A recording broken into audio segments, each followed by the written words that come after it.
High Seas Trader from Impressions is a game which takes place in the 1600s in which you are given a ship and a little bit of money.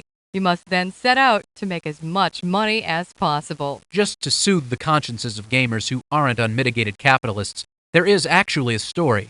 Your father, who was once wealthy himself, was wrongfully stripped of his wealth and title, and you are avenging his name by becoming rich again.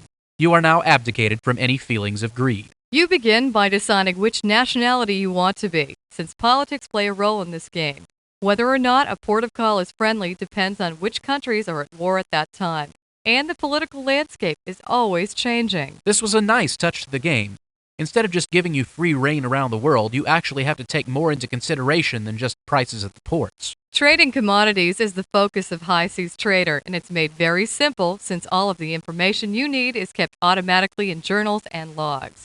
You can access a log which tells you how much a commodity is selling for at any port that you have a map for. Too often, people find themselves having to bring out the old pencil and paper and write down prices and locations, but High Seas Trader has taken care of that. Traveling from one port to another is also made very easy.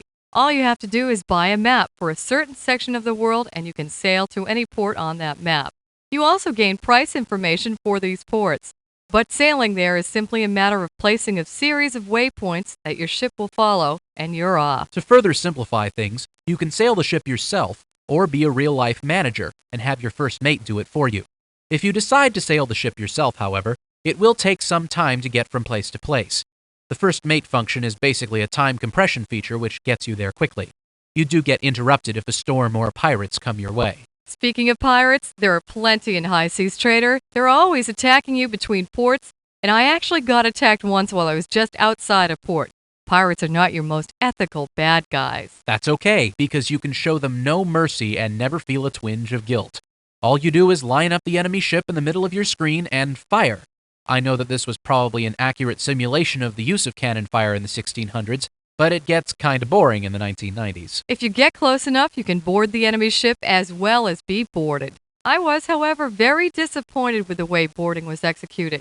You watch a picture of the two ships while animated sailors do battle and wait for the battle to be decided by the computer based on the number and morale of the sailors.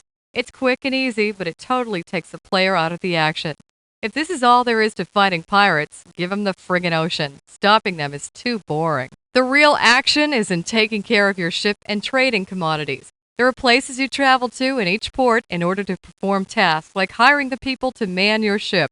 To hire soldiers, sailors, or apprentices, for example, you would go into the tavern. There, you click on the type of person you want to hire, however many you want, or however many are available. All of the management functions of High Seas Trader are performed in the same way.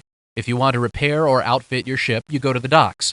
If you want to buy or sell, you go to the market, and so on. It's very simple and straightforward. High Seas Trader itself is very simple and straightforward. There's not a lot of learning to do to play this game, which lends itself to playability. The only problem is that the game just doesn't have what it takes to be addictive. At best, it's entertaining, but after a while, it's like balancing your checkbook. Now hold on. This game, while not great, isn't a bad one, and it might just be a great game for a younger player. It teaches some financial management as well as planning for the future. For more experienced gamers, it may get boring, but for a younger player, the simplicity of gameplay might just be perfect.